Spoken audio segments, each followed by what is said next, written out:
الحمد لله نحمده ونستعينه ونستغفره ونؤمن به ونتوكل عليه ونعوذ بالله من شرور أنفسنا ومن سيئات أعمالنا من يهده الله فلا مضل له ومن يضلله فلا هادي له ونشهد أن لا إله إلا الله وحده لا شريك له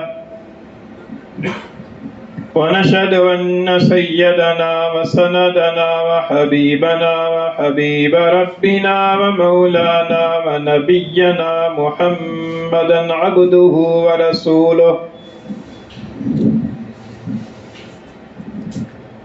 وصلى الله تعالى عليه وعلى آله وأصحابه وبارك وسلم تسليما كثيرا كثيرا أما بعد فأعوذ بالله من الشيطان الرجيم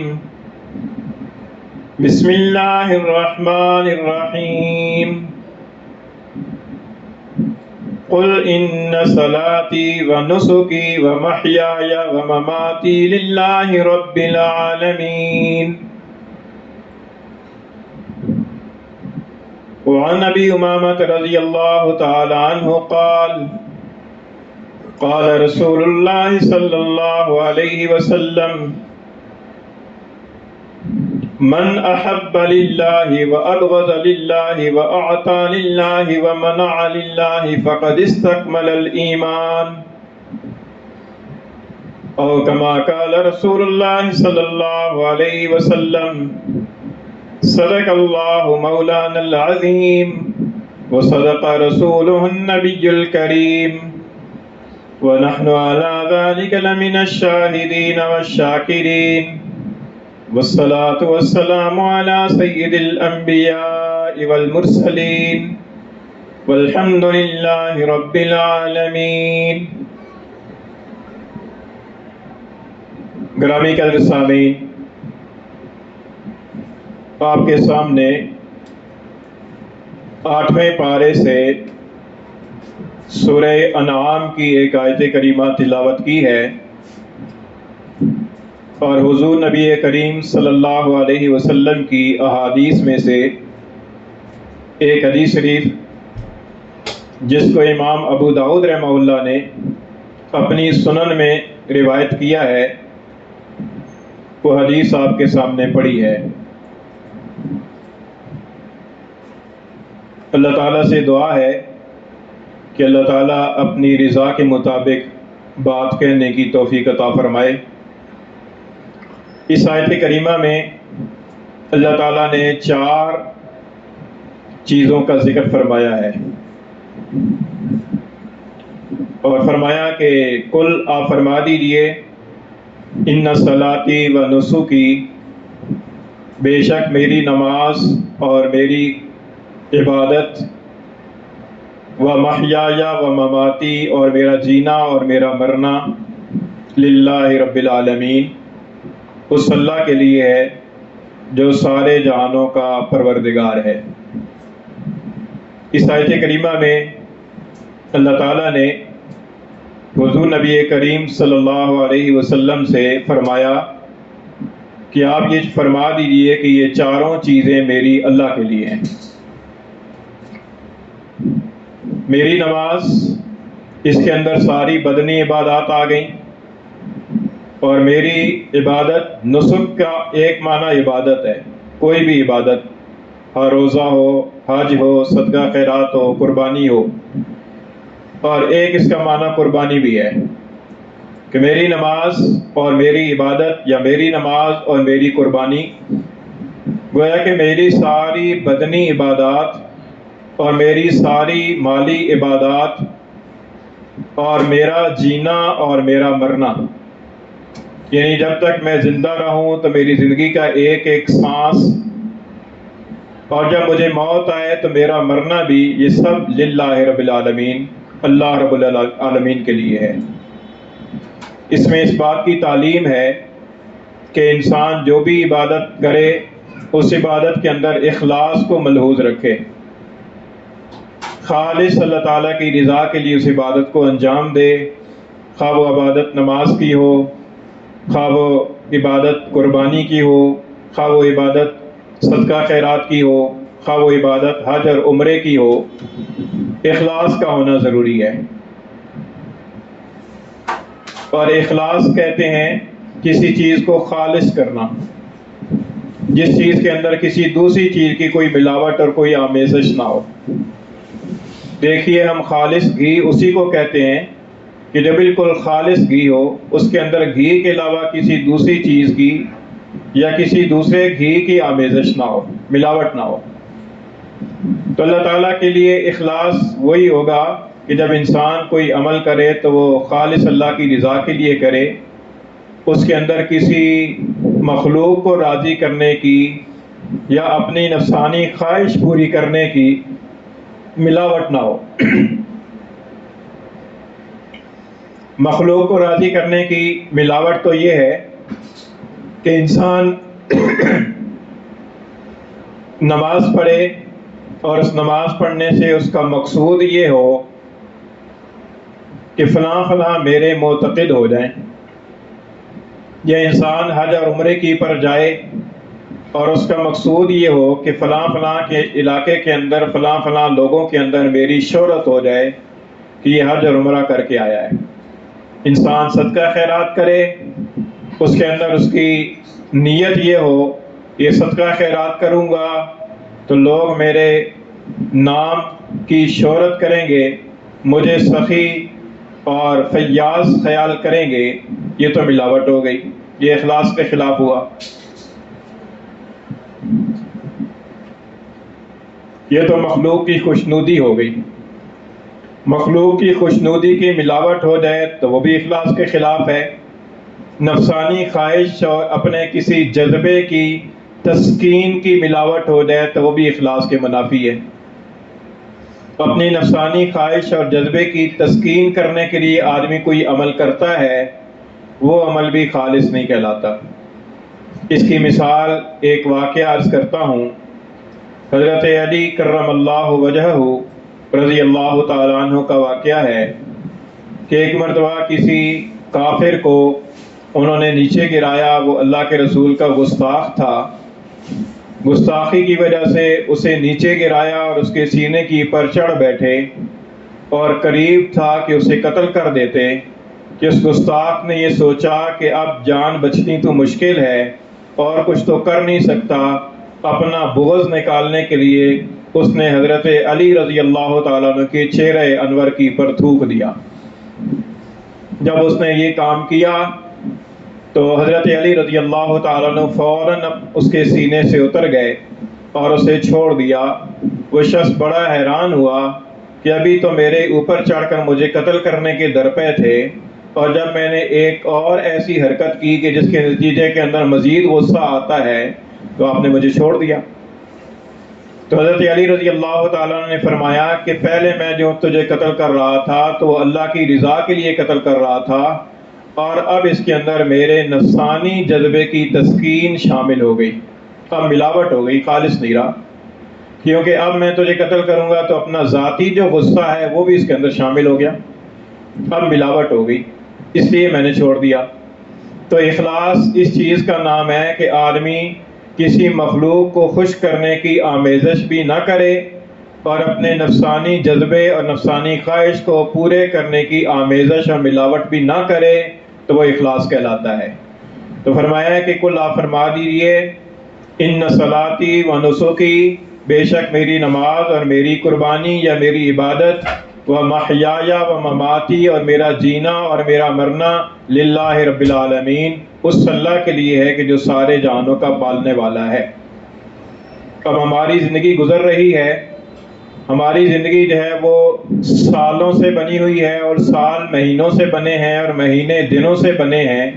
اور دن گھنٹوں سے بنے ہیں۔ ہمارا وقت کا 1 گھنٹہ گزرتا ہے تو ہماری عمر کا 1 گھنٹہ کم ہوتا ہے،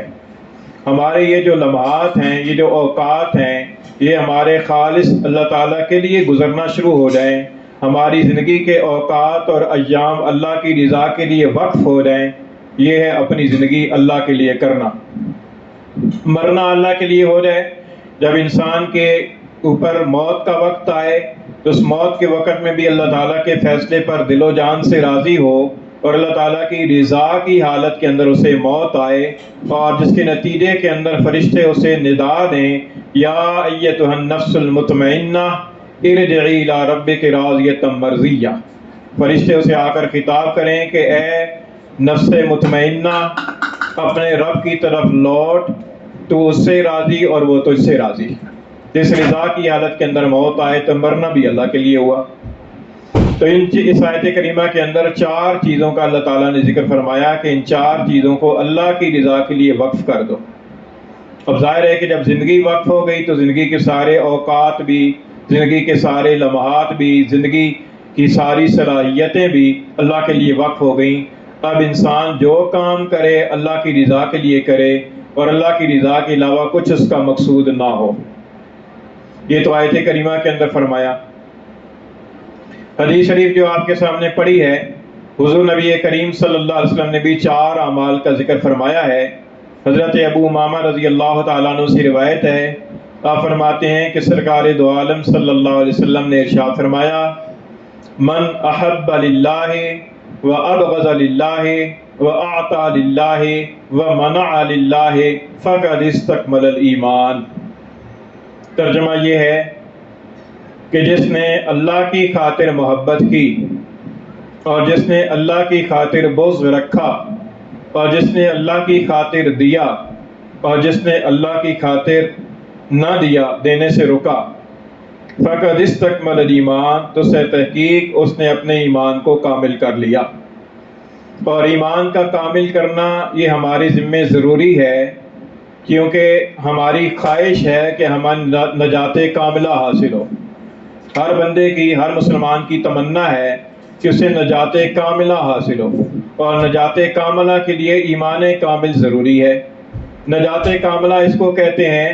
کہ انسان کو مرنے کے بعد ذرا سا بھی عذاب نہ ہو، بغیر عذاب کی اس کی بخشش ہو جائے، اور جہنم کے اندر جانے اور جہنم کا منہ دیکھنے کی بغیر ہی وہ جنت کے اندر داخل ہو جائے، یہ ہے نجات کاملہ۔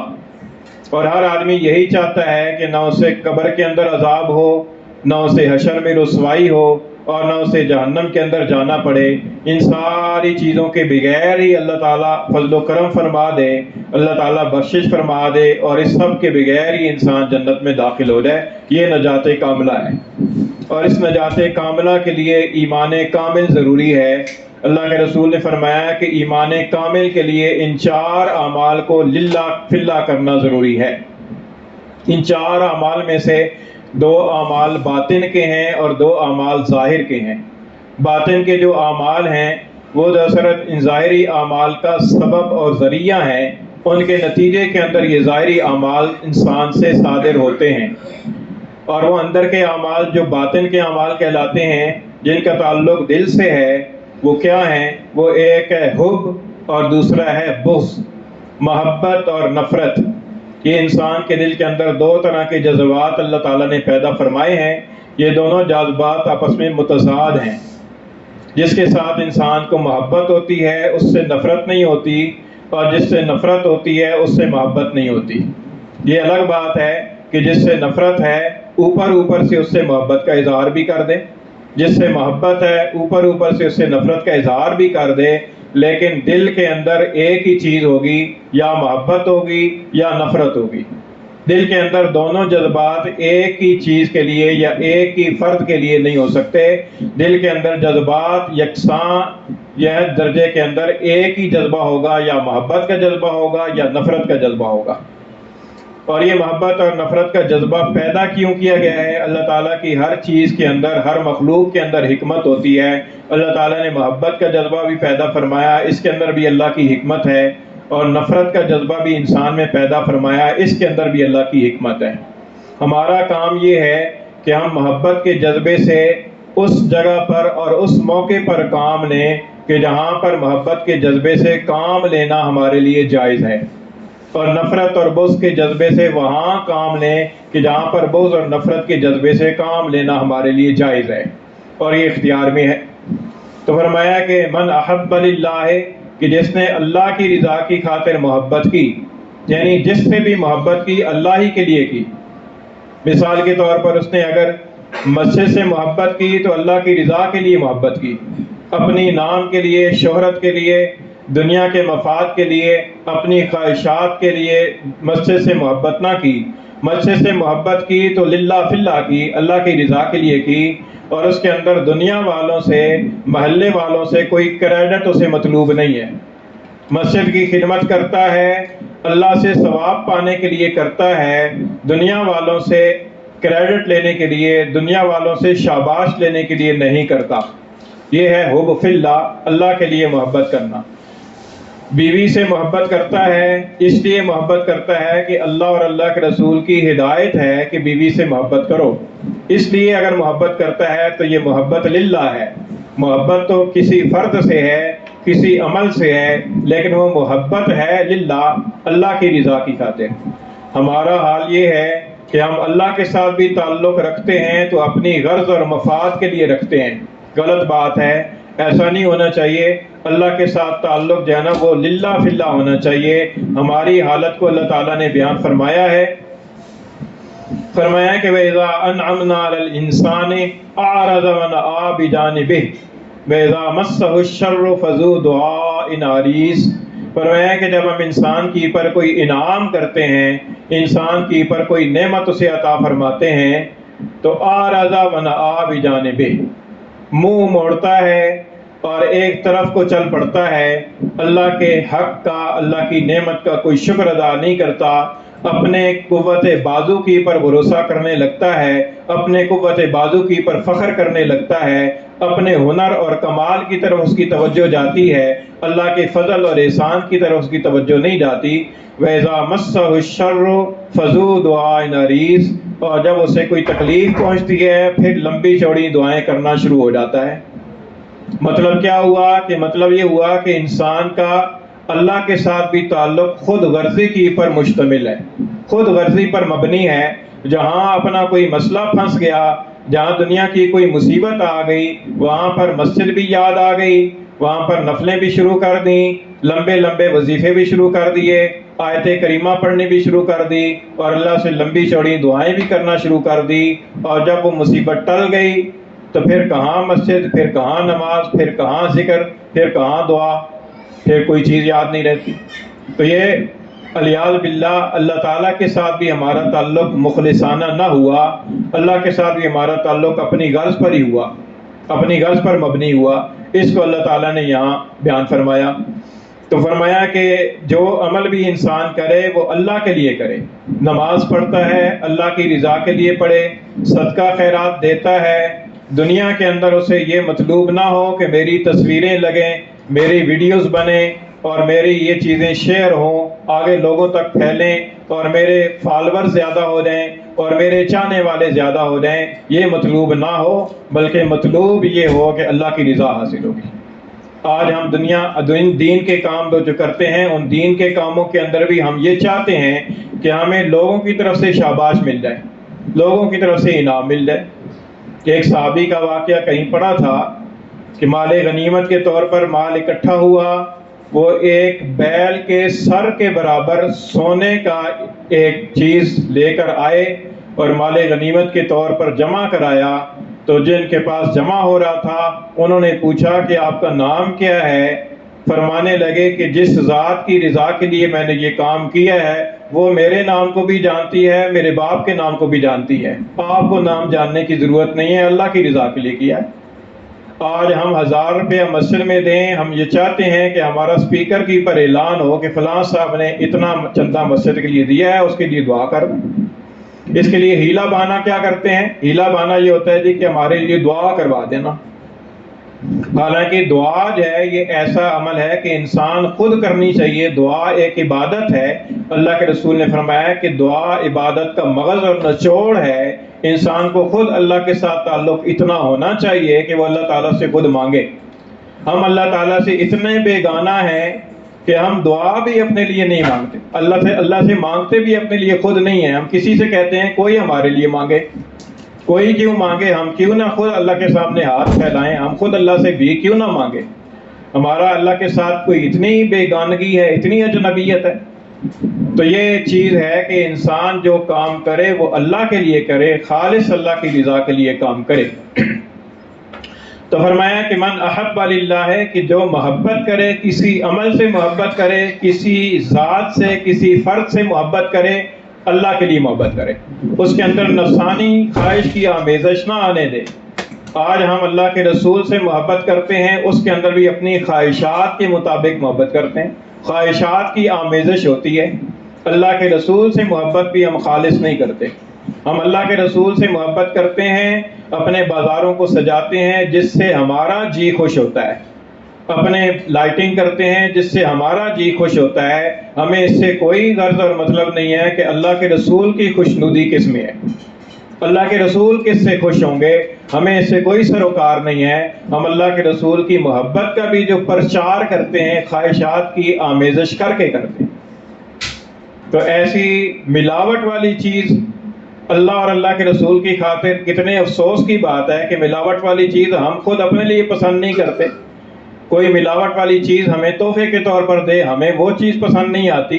ہم اللہ اور اللہ کے رسول کے لیے ملاوٹ والی چیزیں دے رہے ہیں، کیسی سوغاتیں ہم بھیج رہے ہیں۔ یہ افسوس کی بات ہے اور شرم کی بات ہے کہ ہمیں اخلاص ابھی تک حاصل نہ ہوا، اور ہم دین کے کام بھی جو کرتے ہیں اس کے اندر بھی ہم یہ چاہتے ہیں کہ ہمیں دنیا کے اندر یہ سب کچھ مل جائے، آخرت میں ہم نہیں لیتے۔ اللہ تعالیٰ کا ارشاد ہے کہ وَمَن يُرِدْ ثَوَابَ الدُّنْيَا نُؤْتِهِ مِنْهَا، جو دنیا کا بدلہ چاہے گا ہم اسے دے دیں گے۔ وَمَن يُرِدْ ثَوَابَ الْآخِرَةِ نُؤْتِهِ مِنْهَا، اور جو آخرت کا بدلہ چاہے گا ہم اسے دے دیں گے۔ ہم تو ہماری حالت یہ ہے کہ ہم جو عبادات کرتے ہیں اور کہتے ہیں کہ بس دنیا کے اندر ہی ہمیں کریڈٹ مل جائے، کوئی شاباش ہمیں دے دے، کوئی ہماری حوصلہ افزائی کر دے، کوئی ہمیں پیسے دے دے۔ ہم نعتیں پڑھتے ہیں تو ہمیں اس پر نظر ہوتی ہے کہ پیسے کتنے دیے جا رہے ہیں، خطیب حضرات تقریر کے لیے جلسوں پر جاتے ہیں